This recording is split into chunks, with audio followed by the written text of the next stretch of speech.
Assalamualaikum warahmatullahi wabarakatuh.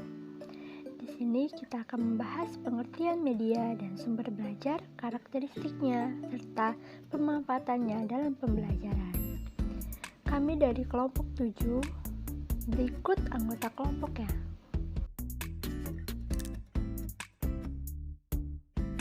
Submateri. Yang pertama, konsep media dan sumber belajar. Yang kedua, ragam dan klasifikasi media. Yang ketiga, pemilihan media pembelajaran. Yang keempat, langkah pemanfaatan media atau Azure. Chapter 1, konsep media dan sumber belajar. Apa itu media pembelajaran?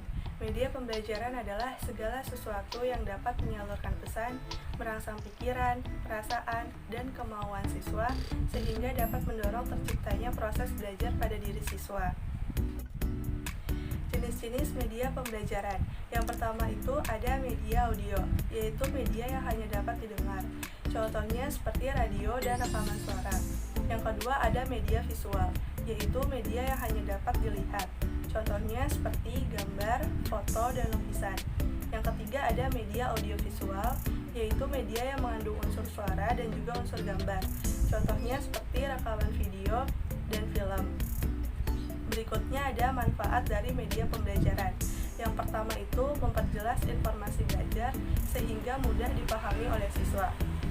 Bagian materi pelajaran yang bersifat verbalisme atau biasanya itu berisi uraian kata dan penjelasan akan lebih mudah dipahami oleh siswa apabila melalui bantuan seperti gambar, tabel, maupun grafik. Yang kedua itu ada menarik minat siswa untuk memahami sesuatu. Jika siswa sudah berminat dan termotivasi oleh media, misalnya gambar yang unik, maka siswa akan mudah menangkap materi pelajaran. Yang ketiga ada membuat materi pelajaran yang bersifat abstrak menjadi lebih konkret. Mata pelajaran tertentu biasanya itu berisi penjelasan yang abstrak atau susah dicerna oleh pikiran siswa. Dengan bantuan media yang sesuai, siswa akan dapat memahami materi pelajaran tersebut. Selanjutnya, apa itu sumber belajar? Sumber belajar adalah segala sesuatu yang tersedia di sekitar lingkungan belajar yang berfungsi untuk membantu mengoptimalisasikan hasil belajar. Jenis-jenis sumber belajar. Yang pertama itu ada pesan atau message, yaitu meliputi pesan formal dan pesan non-formal.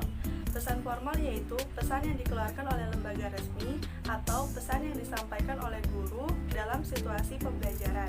Contohnya seperti kurikulum, silabus, peraturan pemerintah, dan bahan ajar. Sedangkan pesan non-formal yaitu pesan yang ada di lingkungan masyarakat luas dan dapat digunakan sebagai sumber pelajaran. Contohnya itu seperti cerita rakyat dan dongeng. Yang kedua ada orang atau people, yaitu orang yang menyampaikan informasi. Dibagi menjadi dua, yaitu orang yang didesain secara khusus sebagai sumber belajar utama yang dididik secara profesional. Contohnya adalah guru. Yang kedua adalah orang yang memiliki profesi selain tenaga yang berada di lingkungan pendidikan. Contohnya yaitu dokter dan pengacara. Yang ketiga ada bahan atau materials, yaitu suatu format yang digunakan untuk menyimpan bahan pembelajaran. Contohnya adalah buku paket, film, dan slide. Yang keempat ada alat atau device, yaitu benda-benda yang berbentuk fisik yang sering disebut dengan biasanya itu perangkat keras. Contohnya itu seperti komputer, televisi, dan juga radio. Yang kelima ada teknik, yaitu cara atau prosedur yang digunakan dalam memberikan pembelajaran guna tercapainya tujuan pembelajaran itu sendiri. Contohnya itu seperti ceramah, diskusi, dan seminar. Yang keenam ada latar atau setting, yaitu lingkungan yang berada di dalam sekolah maupun yang berada di lingkungan sekolah yang sengaja dirancang ataupun yang tidak secara khusus disiapkan untuk pembelajaran. Contohnya bisa seperti ruang kelas, perpustakaan, museum, teman, toko, maupun pasar. Selanjutnya, manfaat sumber belajar. Yang pertama, sumber belajar dapat mengatasi keterbatasan ruang, waktu, dan daya indera. Di sini, guru harus menjelaskan hal-hal yang tidak mungkin untuk diadakan, dikunjungi, atau dilihat secara langsung. Yang kedua, menambah wawasan dan pengalaman siswa. Upaya memperluas wawasan siswa melalui pemanfaatan sumber belajar juga merupakan nilai tambah bagi sumber belajar itu sendiri. Wawasan bisa diperoleh oleh siswa apabila siswa itu dihadapkan secara langsung dengan lingkungan yang sebenarnya dalam proses pembelajaran. Yang ketiga, meningkatkan motivasi belajar siswa. Kreativitas guru untuk memilih dan memanfaatkan berbagai sumber belajar akan mendorong siswa menyenangi kegiatan belajarnya tersebut. Karena siswa itu dia merasa diberikan pilihan sumber pengetahuan, sumber informasi, dan sumber belajar yang beragam. Yang keempat ada mengembangkan kemampuan berpikir siswa secara lebih kritis dan positif. Di sini dengan adanya alternatif sumber belajar, kemampuan berpikir kritis siswa itu akan semakin meningkat. Kenapa? Ini tuh ditunjukkan oleh banyaknya siswa yang mengemukakan pertanyaan terhadap suatu fakta, peristiwa, kejadian yang ditemukannya itu di tempat yang disediakan sebagai sumber belajar. Chapter 2, Ragam dan Klasifikasi Media. Ragam dan klasifikasi media. Menurut Kemp dan Dayton, ragam media dapat dibagi menjadi beberapa jenis, diantaranya yang pertama, media cetak. Yang kedua, media yang dipamerkan atau displayed media. Yang ketiga, ada overhead transparansi atau OHP. Yang keempat, rekaman suara. Yang kelima, slide suara dan film strip. Dan selanjutnya, presentasi multigambar. Selanjutnya lagi, video dan film. Dan selanjutnya, pembelajaran berbasis komputer. Sedangkan media menurut Heinisch dan kawan-kawan tahun 2005 adalah media cetak, media pameran atau displayed, media audio, gambar bergerak atau motion picture, media berbasis internet, dan multimedia. Selanjutnya ada klasifikasi media. Klasifikasi media ini ada media cetak. Media cetak itu relatif lebih mudah, lebih murah jika dibandingkan dengan media-media lain seperti video, audio, dan lainnya, seperti buku, koran, terus majalah, dan lain sebagainya. Yang kedua, media pameran. Media pameran ini sarana informasi dan pengetahuan yang menarik. Nah, pameran ini terbagi menjadi realita itu adalah benda asli yang digunakan sebagai medium untuk menyampaikan informasi. Nah, kalau model itu suatu benda yang berperan menggambarkan fungsi dari apa yang dipamerkan. Dan yang ketiga, diorama, pameran statistik yang dipamerkan menyampaikan informasi tentang kenyataan 3 dimensi. Selanjutnya ada gambar bergerak. Terdiri dari suara dan gerak, yaitu seperti film dan video. Yang keempat ada multimedia. Dan multimedia ini produk dari kemajuan teknologi digital dengan mengkombinasikan beberapa unsur.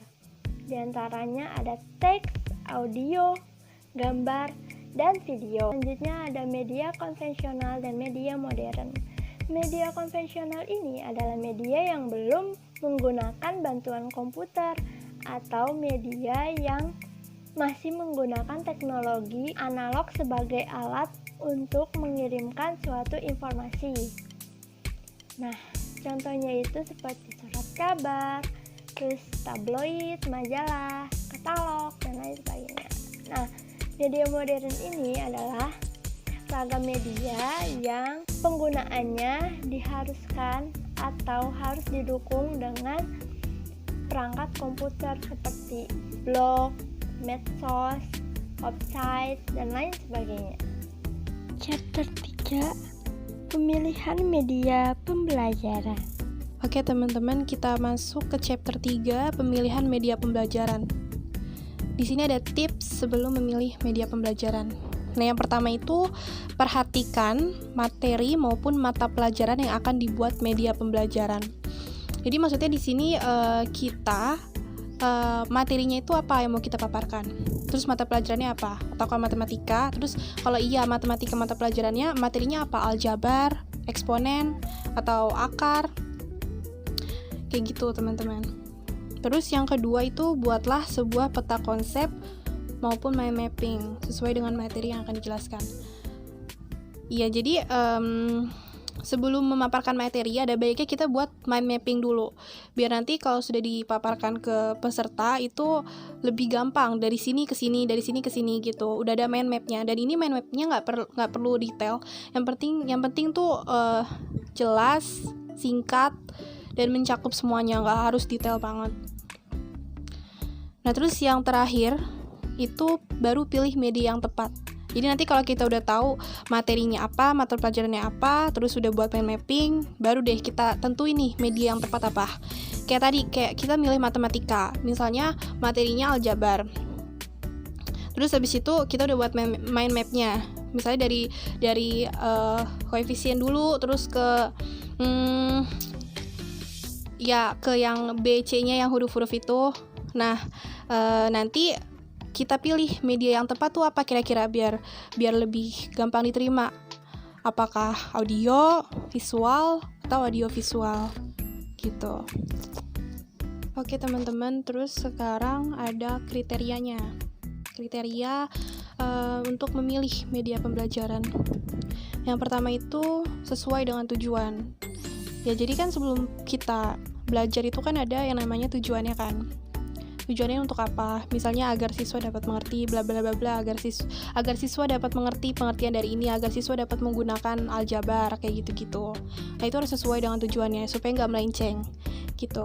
Terus yang kedua, praktik luas dan bertahan. Praktik di sini tuh maksudnya itu adalah simple medianya, terus luas jadi fleksibel dan bertahan. Jadi pokoknya harus efektif kayak gitu. Terus yang ketiga, mampu dan terampil menggunakan. Nah, seorang guru itu nggak cuma harus milih medianya aja, tapi dia juga harus ngerti, harus mampu menggunakan media tersebut, harus terampil. Yang ketiga, pengelompokan sasaran. Nah, sasaran di sini tuh maksudnya siswa ya, teman-teman. Jadi, siswa itu kan sifatnya heterogen.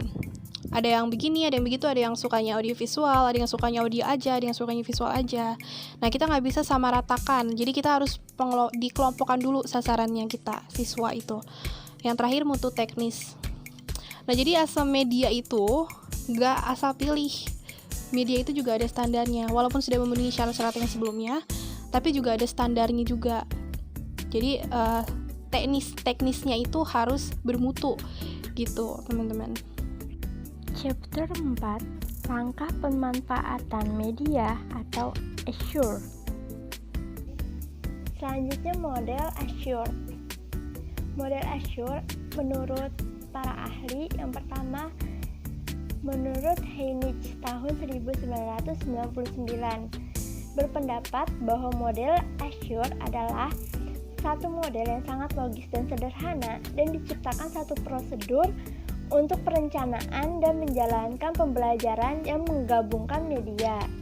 Sedangkan menurut Molenda tahun 2005, model Assure merupakan sebuah prosedur panduan untuk perencanaan dan bimbingan pembelajaran yang mengombinasikan antara materi, metode, dan media.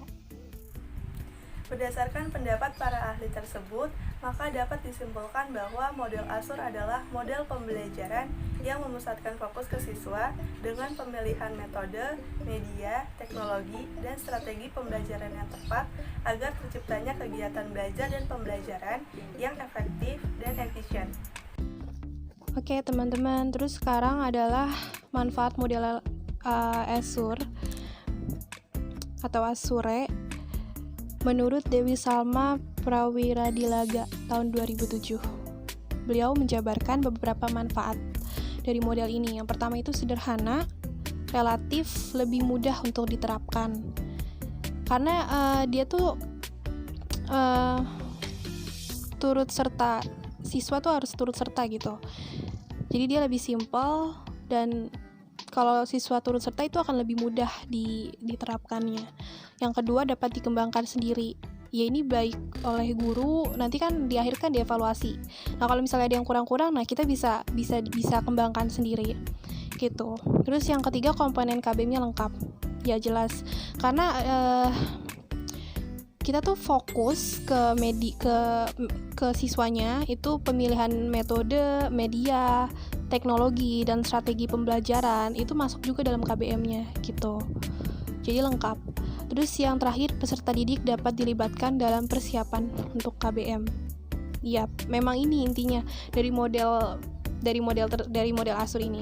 Nanti akan dijelaskan juga di langkah-langkah bahwa siswa memang harus terlibat gitu. Ini ada langkah-langkah model ASUR. Langkah-langkah yang digunakan dalam model pembelajaran ASUR menurut Smaldino tahun 2011 dalam bukunya halaman 112-139, yaitu tahap pertama, analis learner atau analisis pembelajar. Penganalisisan pembelajar dilakukan untuk mendapatkan kebutuhan belajar siswa sehingga mereka mampu mendapatkan tingkatan pengetahuan dalam pembelajaran secara maksimal. Model ASUR berguna untuk menganalisis karakteristik siswa yang mempengaruhi kemampuan mereka untuk belajar. Tahap kedua adalah set standar and objektif atau merumuskan standar dan tujuan. Tujuan pembelajaran dan standar penting ditentukan sejak awal guna memastikan penilaian atas pembelajaran siswa sehingga pembelajaran dapat berorientasi pada tujuan. Di sini ada hal-hal penting yang harus diperhatikan. Yang pertama, dasar untuk pemilihan strategi, teknologi, dan media. Ketika memiliki pernyataan yang jelas, apa yang para siswa akan ketahui dan bisa dilakukan di akhir mata pelajaran bisa lebih baik dalam memilih dengan cermat strategi, teknologi, dan media yang akan memastikan pembelajaran. Yang kedua, dasar penilaian. Memastikan penilaian yang akurat atas pembelajaran siswa. Ketika secara eksplisit menyatakan hasil-hasil para siswa, mengukur kemampuan dan pengetahuan sasaran dan secara langsung menyelaraskannya dengan ujian baku yang dibutuhkan. Yang ketiga, dasar untuk ekspektasi belajar siswa. Siswa bisa lebih siap untuk turut serta dalam kegiatan belajar jika mereka mengetahui hasil-hasil yang diharapkan. Dengan kata lain, jika standar dan tujuan belajar spesifik dinyatakan secara jelas, belajar dan mengajar menjadi berorientasi pada tujuan. Yang keempat, ABCD dari tujuan belajar yang dinyatakan dengan baik. Maksud ABCD ini adalah A. Audiens, pembelajar atau siswa dengan segala karakteristiknya. Siapapun siswa, apapun latar belakangnya, jenjang belajarnya, serta kemampuan persyaratan sebaiknya jelas dan rinci. B. Behavior, perilaku belajar mewakili kompetensi yang tercermin setelah dilakukan pembelajaran. Kompetensi tersebut berupa kata kerja yang terukur dan dapat diamati seperti mengetahui, mengerti, dan mengapresiasi. C-nya itu condition, situasi kondisi atau lingkungan yang memungkinkan bagi pelajar dapat belajar dengan baik. Penggunaan media dan metode serta sumber belajar menjadi bagian dari sumber belajar merupakan bagian dari kondisi belajar. Yang keempat, degree, persyaratan khusus atau kriteria yang dirumuskan sebagai bukti bahwa pencapaian tujuan pembelajaran dan proses belajar itu berhasil. Tahap ketiga, memilih strategi, teknologi, media, dan materi. Yang pertama, memilih strategi dibagi menjadi dua. Satu, strategi guru, yaitu kegiatan yang akan digunakan untuk mengajar mata pelajaran. Yang kedua, ada strategi yang berpusat pada siswa, yaitu kegiatan yang melibatkan siswa dalam belajar secara aktif. Yang kedua, memilih teknologi dan media serta bahan ajar yang akan digunakan dalam pembelajaran sebaiknya mempertimbangkan kondisi tertentu, seperti media yang tersedia, keanekaragaman siswa, dan tujuan yang akan dicapai. Yang ketiga, memilih, mengubah, dan merancang materi. Karena bahan materi siap pakai yang didapat oleh siswa itu seringkali membutuhkan modifikasi agar lebih tepat dan selaras dengan tujuan belajar. Nah, teknologi di sini menyediakan sejumlah pilihan untuk mengubah materi yang ada. Ketika materi yang sudah ada tidak tersedia atau tidak bisa dimodifikasi dengan mudah, maka di sini guru harus merancang materi mata pelajarannya sendiri. Selanjutnya, tahap keempat yaitu menggunakan teknologi, media, dan bahan ajar. Sebelum memanfaatkan media dan bahan yang ada, sebaiknya memperhatikan langkah-langkah berikut. 1. Preview materi. Pendidik harus melihat materinya terlebih dahulu sebelum disampaikan ke kelas. Dan selama proses pembelajaran, pendidik harus menentukan materi yang tepat untuk audiens dan memperhatikan tujuannya. Yang kedua, siapkan bahan. Pendidik harus mengumpulkan semua materi dan media yang dibutuhkan oleh pendidik itu sendiri dan peserta didik. Pendidik juga harus menggunakan media tersebut terlebih dahulu untuk memastikan keadaan media. Yang ketiga, siapkan lingkungan. Pendidik harus mengatur fasilitas yang digunakan oleh peserta didik dengan tepat dari materi dan media sesuai dengan lingkungan sekitar. Yang keempat, ada peserta didik, yaitu memberitahu peserta didik tentang tujuan pembelajaran. Pendidik menjelaskan bagaimana cara agar peserta didik dapat memperoleh informasi dan mengevaluasi materinya. Yang kelima, memberikan pengalaman belajar. Mengajar dan belajar itu harus menjadi sebuah pengalaman. Di sini, sebagai seorang guru, dapat memberikan pengalaman belajar seperti presentasi di depan kelas dengan menggunakan proyektor. Oke teman-teman, sekarang ke langkah ke yang tahap kelima. Ini recure learner participation atau mengharuskan partisipasi peserta didik. Kayak gitu. Jadi si peserta didik ini wajib diharuskan untuk menggunakan teknologi, strategi, dan materi yang dapat nantinya membantu tercapainya tujuan pelajaran. Gitu. Tahap terakhir, tahap ke-6, evaluate and revise atau mengevaluasi dan revisi. Ya, tujuan dari tahap ini ya tadi untuk mengembangkan apakah masih ada yang kurang ataukah masih ada yang bisa ditambahkan lagi supaya hasilnya lebih maksimal gitu. Jadi kita harus evaluasi di kesalahan-kesalahannya di mana atau kekurangan-kekurangannya di mana. Setelah itu revisi, diganti yang memang salah, yang kurang itu bisa diganti atau ditambahkan gitu. Lagi-lagi tujuannya yaitu untuk mencapai tujuan pembelajaran yang maksimal. Sekian presentasi dari kami. Terima kasih atas perhatiannya. Mohon maaf apabila ada kesalahan kata.